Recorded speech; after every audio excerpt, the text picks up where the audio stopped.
Mapagpalang araw po sa inyong lahat. Welcome to DJ Sean Stories.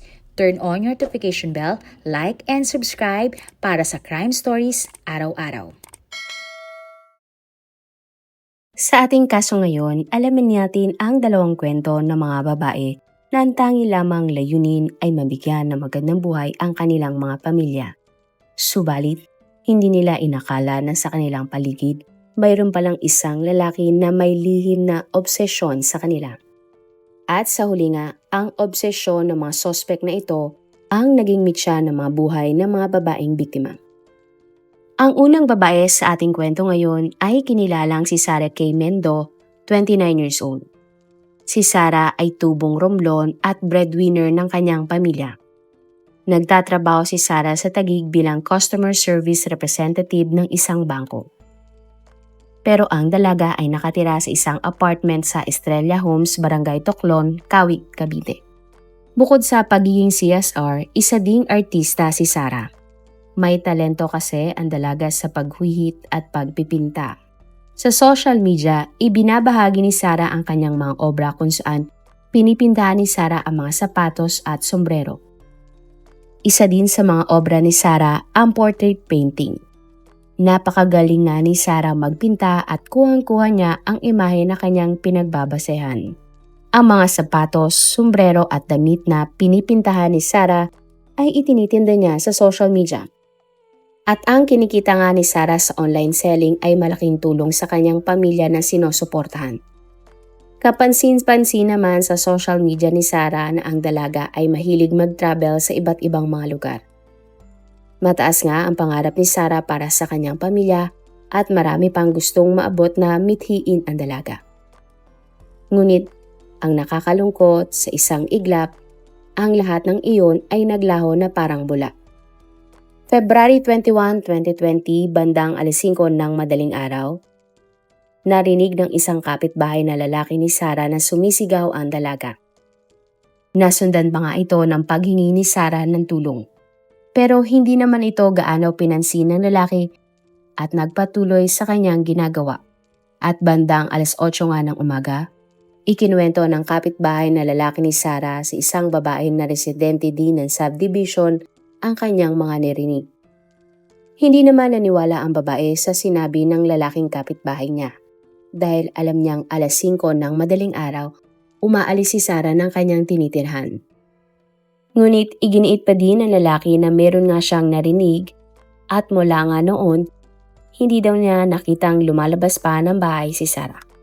Dito na nga nag-alala ang babaeng kapitbahay ni Sarah kaya naman nagdesisyon na siyang puntahan ang bahay nito. At ay nga sa balita, sa likod ng bahay dumaan ang mga kapitbahay ni Sarah para siya ay tingnan. At nang nakapasok nga sila sa bahay ng artista na si Sarah, tumambad sa kanila ang dalaga na punong-puno ng mga saksak. Napatakbo palabas ang mga kapitbahay ni Sarah at agad na humingi ng tulong sa mga pulis. Mabilis namang rumespondi ang mga pulis sa Estrella Homes. At sa pagsusuri nga kay Sarah, ang nakakalungkot, ang babae nga ay binawian na ng buhay. Agad ding nagsimula ng investigasyon ang mga pulis tungkol nga sa sinapit ng biktima. At sa investigasyon, lumalabas nga na nawawala ang wallet ni Sarah. Nakasuot din si Sarah ng kanyang uniform na indikasyon na papasok sana siya ng trabaho bago mangyari ang krimen. Ngunit si Sarah ay wala nang suot pang damit pang ibaba, kaya naman hinala ng mga investigador, si Sarah ay biktima ng pananamantala. Agad na dinala ang labi ni Sarah sa laboratorio para sumailalim sa autopsy. At sa social media nga, nalaman ng pamilya ni Sarah ang malagim na sinapit ng painter. Halong galit at panghihinaya nga ang naramdaman ng tiyahin ni Sarah sa pagkamatay ng dalaga. Dahil nga si Sarah ang breadwinner ng pamilya at kasama pa sa sinusuportahan ng dalaga ay ang kanyang lola. At si resulta nga ng autopsy report sa labi ni Sarah, napag-alaman na nagtamo ang artist na 20 mga saksak sa kanyang katawan. Nakumpirma din sa autopsy results na pinagsamantalahan pa si Sarah bago siya tuluyang binawian ng buhay. Napanood naman ng mga pulis ang isang kuha ng CCTV kung saan makikita ang isang lalaking naglalakad palayo sa likod ng bahay ni Sarah. Ngunit dahil madilim at nakasuot ito ng sombrero, hindi nakilala ang nasabing lalaki. Hanggang sa isang saksi naman ang nakausap ng mga pulis na nagsabing nakita niya ang isang lalaki na tumatalon mula sa ginagawang bahay sa likod ng bahay ng biktima para tumakas. Ang lalaki ay kinilalang si Reggie Boy Estabilo, 26 years old. Si Reggie ay isang gwardiya sa subdivision kung saan nakatira ang biktima na si Sarah at siya ay tubong Coronadal, South Cotabato. Agad na tinungo ng mga pulis ang barracks ng mga gwardiya ng subdivision pero hindi nila dinatnan si Reggie doon. At sa pagtatanong-tanong nga sa kapwa gwardiya ni Reggie, sinabi nila na mabait naman umano ang lalaki at kasundo nito ang lahat ng mga residente. Ayon pa sa mga residente ng subdivision na tinitira ni Sarah, alam ng lahat na may pagtingin si Jerry sa biktima at labis nga ang paghanga nito kay Sarah. At teorya nga ng mga pulis, maaring tinanggihan ni Sarah ang pagmamahal ni Reggie at ito ang naging motibo ng gwardya para patayin ang biktima. Sa pagtatanong-tanong naman ng mga pulis sa kapwa gwardya ni Reggie, sinabi ng mga ito na ang kutsilyo na ginamit sa pagpatay kay Sarah ay pagmamay-ari nga ng kanilang barracks. Dahil dito, sigurado na nga ang mga pulis na ang suspect na pumatay kay Sarah ay walang iba kundi ang gwardyang si Reggie. Agad na nagkasa ng manhunt operation ang mga otoridad para mahanap ang suspect. At February 24, 2020, 3 araw mula nang pinaslang si Sarah, natanggap ng mga pulis ang tip na si Reggie ay nagtatago sa barracks ng mga gwardya ng ginagawang subdivision sa Tansa, Cavite. Agad na nagtungo ang mga otoridad at matagumpay naman nilang naaresto si Reggie na noon ay pagala-gala sa kalye. At pagdating nga sa police station, inamin agad ni Reggie na siya nga ang pumatay kay Sarah pero iginit niya na hindi niya pinagsamantalahan ang babae. Ayon kay Reggie, February 21, 2020, bago mag-alas 5 ng madaling araw, nagpunta siya sa bahay ni Sarah para ipagtapat ang kanyang pagmamahal sa dalaga. Ngunit sinabi ni Sarah kay Reggie na hindi niya gusto ang suspect at nalaman din ng suspect na mayroon na palang kasintahan si Sarah. At sa tindi nga ng galit ni Reggie kay Sarah, dahil siya ay binasted ng biktima, nagawa na niyang patayin ang biktima. Ayon pa kay Reggie, siya ay gumamit ng ipinagbabawal na gamot nang nagawa niya ang krimen. Ayon naman sa mga otoridad, base sa kanilang investigasyon, pinag-aralan na ng suspect kung anong oras umaalis at umuwi si Sarah ng kanyang tinitiran. At nang nakukuha na daw ang suspect ng tamang tiempo, dito na niya pinasok ang bahay ni Sarah para gawin ang krimen. At dahil sa kanyang pag-amin, kinasuhan si Reggie ng pananamantala na nagresulta sa homicide at siya ay ikinulong. Hilingan ng pamilya ni Sarah ang pinakamabigat na parusa para kay Reggie. Subalit hindi na ito nangyari pa. Dahil ng March 9, 2020, ilang araw matapos makulong ni Reggie, lumabas ang balita na ang suspect na pumatay kay Sarah ay binawian na ng buhay. At ayon nga sa ulat, dumadaing daw si Reggie na nahihirapan siyang huminga. Agad namang dinala si Reggie sa pinakamalapit na ospital para siya ay gamutin. Ngunit hindi na nakaligtas pa si Reggie at tuluyan na siyang binawian ng buhay. Dismayado naman ang pamilya ni Sarah nang nabalitaan nilang pumanaw na ang suspect na pumatay sa dalaga. Para sa kanila, hindi naranasan ni Reggie ang hirap sa loob ng kulungan at tila ba hindi niya pinagbayaran ang ginawa niyang krimen. At dahil nga patay na ang suspect, isinarado na ng mga pulis ang kasong pagpatay sa artist na si Sarah. Ang pangalawang storya naman ay nangyari sa Carig Sur, Tuguegarao City, Cagayan. Sa pamitaan apartment na nasa Tumangil Street, nangungupahan ang babae na si Maria Jennifer Suzette Oñate, 27 years old. Si Jennifer ay mula talaga Tubong, Gataran, Cagayan at siya ay pinanganak ng July 25, 1995. Lumaki si Jennifer sa isang bahay na puno nga ng pagmamahalan. Kaya naman habang lumalaki ang babae, naging taglay ni Jennifer ang mga magagandang katangian. Ayon sa mga magulang ni Jennifer, ang babae ay magalang at napakabait noon pa man. Bukod doon, palakaibigan at magaling makisama si Jennifer. Kalaunan, nakilala nga ni Jennifer ang isang lalaki na nagpatibok sa kanyang puso. Ang lalaki na ito ay kinilalang si Renz Oñate na mula naman sa Palagao, Cagayan. At nang nasa hustong edad na, ikinasal na si Jennifer kay Renz at sila nga ay nabigyan ng isang anak na babae. Ang pangarap nga ni Jennifer ay maging isang doktor. Ngunit dahil sa mahal ang gagastusin sa pag-aaral bilang doktor, pumili na lamang si Jennifer ng ibang kurso. At si Jennifer nga ay nag-aral sa Cagayan State University Andrews Campus kung saan siya kumuha ng kursong respiratory therapy. Nang nakapagtapos na nga si Jennifer, siya ay nag-apply bilang respiratory therapist sa Cagayan Valley Medical Center, Tuguegarao City at natanggap naman agad ang babae. Orihinal talagang nakatira si Jennifer sa Gataran pero siya ay nagtatrabaho sa Tuguegarao City. At dahil 2 oras nga ang biyahe araw-araw papasok ni Jennifer ng kanyang trabaho kung siya ay magmumula sa Gataran, nagdesisyon na lamang siyang mangupahan ng isang kwarto sa Pamiitan Apartment. At nakuha nga ni Jennifer na paupahan ang room 10 sa 3rd floor ng nasabing apartment. Ang asawa naman ni Jennifer na si Renz ang nangangalaga sa kanilang mga anak sa Gataran kung saan di nagtatrabaho ang lalaki. Naging panatag naman si Renz kahit malayo ang kanyang misis sa kanyang pamilya dahil alam na lalaki na ang mga umuupa sa ibang kwarto ay pawang mga katrabaho din ni Jennifer.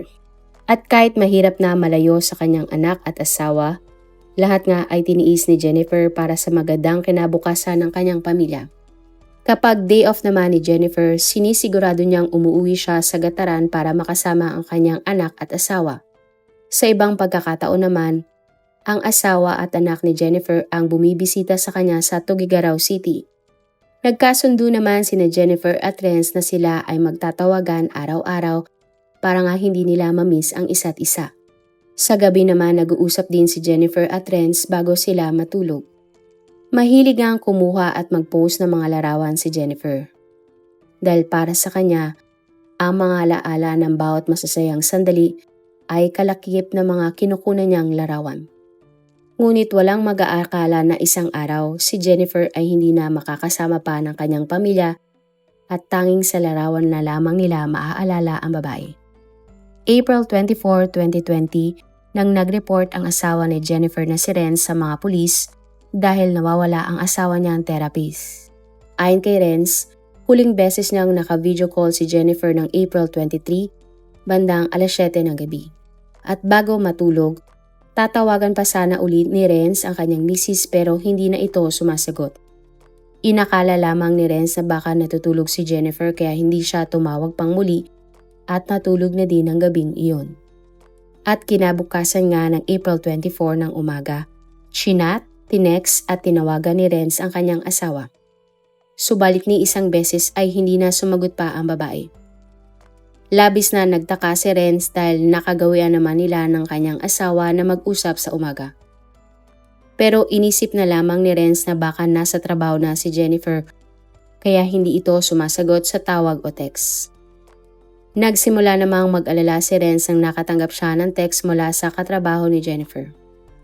Ayon sa mga text, tinatanong si Renz ng mga katrabaho ni Jennifer kung umuwi ba ang babae sa Gataran dahil hindi ito pumasok sa ospital kaya wala tuloy nag-asikaso sa mga pasyente. Kaya naman ilang beses tinawagan ni Renz ang kanyang asawa at nagbaka sakali nga na sasagot ito. Ngunit hindi sumagot si Jennifer. Nang mga oras na iyon, bumiyay agad si Renz papuntang Tuguegarao City para hanapin ang kanyang asawa. At pagdating nga ni Renz sa kwarto ng kanyang asawa, kumatok siya ng napakaraming beses ngunit walang nagbubukas ng pinto. Kaya naman nagdesisyon na si Renz na puwersahan ng buksan ang kwarto ng kanyang asawang si Jennifer. At pagbukas nga ng pintuan, wala naman doon ang kanyang asawa. Alalang-alala nga si Renz kung nasan nga ba si Jennifer kaya nagdesisyon na siyang mag-report sa mga pulis tungkol sa pagkawala nito. Nangako naman ang mga pulis na gagawin nila ang lahat para mahanap si Jennifer. Sunod namang nag-post si Renz sa social media para manawagan sa mga taong posibleng nakakita nga sa kanyang misis. At kinabukasan April 25, Isang masangsang na amoy ang kumalat sa buong third floor ng apartment na tinutuluyan ni Jennifer. Agad na tumawag ang caretaker ng apartment ng mga pulis sapagkat pakiramdam nga ng lalaki mayroon ng masamang nangyari kaya may mabahong amoy. At pagdating nga ng mga pulis, hinanap nila ang pinagmumula ng hindi kaaya-ayang amoy. At ang amoy pala ay nagmumula sa room 5 na nasa tapat ng kwarto ni Jennifer. Pinabukas ng mga pulis sa caretaker ang room 5 gamit ang master key ng kwarto. At pagbukas nga ng mga pulis sa kwarto, magulo ito at makalat ang buong loob. Sa pagsilip ng mga pulis sa ilalim ng kama, natuntun nga nila kung saan nanggagaling ang masangsang na amoy. Sinuri ng mga pulis ang bagay na nasa ilalim ng malaking karton. At sa ilalim nga ng kumot, tumambad sa mga pulis ang labi ng isang babae na halatang ilang araw nang wala ng buhay. Napasigaw naman sa galit si Renz nang nakita ang labi ng walang iba kundi ang nawawalan niyang asawa. Si Jennifer ay nakitang walang suot na pang-ibabang damit kaya agad na naghinala ang mga pulis na siya ay biktima ng pananamantala. Sa parehong kwarto natagpuan ng mga otoridad ang isang maleta na kumpirmadong pagmamayari ni Jennifer. At sa loob nga ng maleta nakita ng mga pulis ang mga personal na gamit ng biktima. Nasa loob din nito ang damit panloob ng biktima na may bangkabakas pa ng mga dugo. Galit at hinagpis nga ang naramdaman ni Renz nang nakita ang sinapit ng kanyang pinakamamahal na asawa. Agad na inalam ng mga pulis kung sino ang nangungupahan sa room 5 para questionin sila tungkol kay Jennifer. Napag-alaman nga na ang nakatira sa room 5 ay ang katrabaho ni Jennifer na kinilala lamang bilang Lynn at ang live-in partner nito na si Wilfred Carodan, 31 years old na isang truck driver. Ngunit hindi natagpuan ng mga pulis sina Wilfred at Lynn sa kanilang kwarto. Ilang araw na ding hindi pumapasok si Lynn sa Cagayan Valley Medical Center dahil ito ay nakalib sa kanyang trabaho. Kaya naman itinuring na person of interest ang dalawang magkasintahan sa pagkamatay ni Jennifer. Isang manhunt operation naman ang agad na ikinasa ng mga otoridad para nga sila ay mahanap. Napag-alaman din na ang dalawa ay tubong Gonzaga, Cagayan kaya ang mga pulis ng Tugigaraw ay nakipag-coordinate sa mga pulis sa Gonzaga. Agad din namang nahanap ng mga pulis si Wilfred sa Cagayan at siya ay agad na inaresto.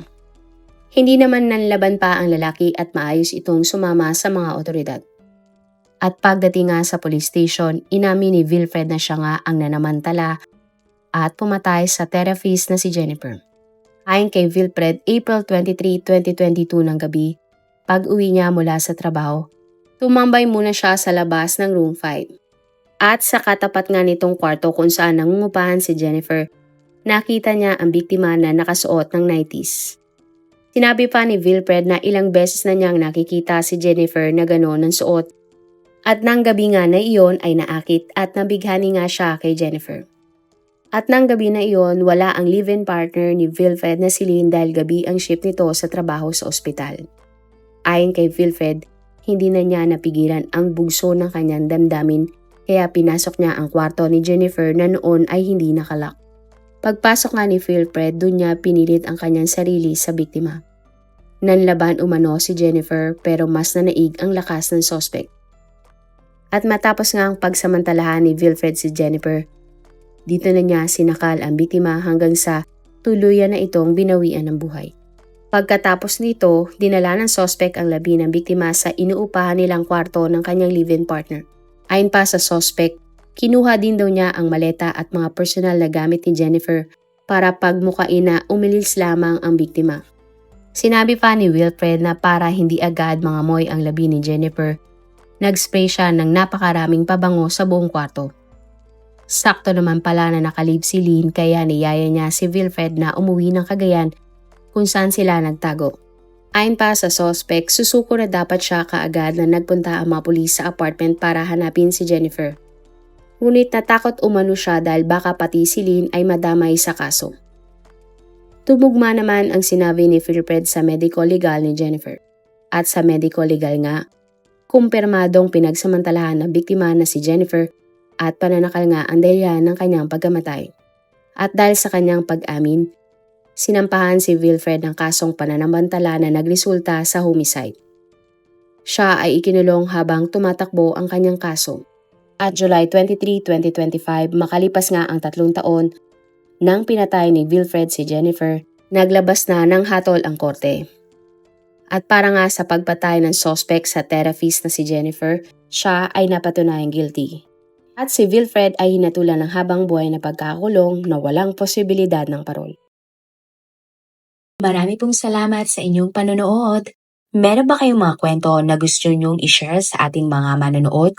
O kung may personal po kayong kwento na gusto nyong i-feature sa ating channel, i-comment down below nyo lang ang inyong mga suggestions.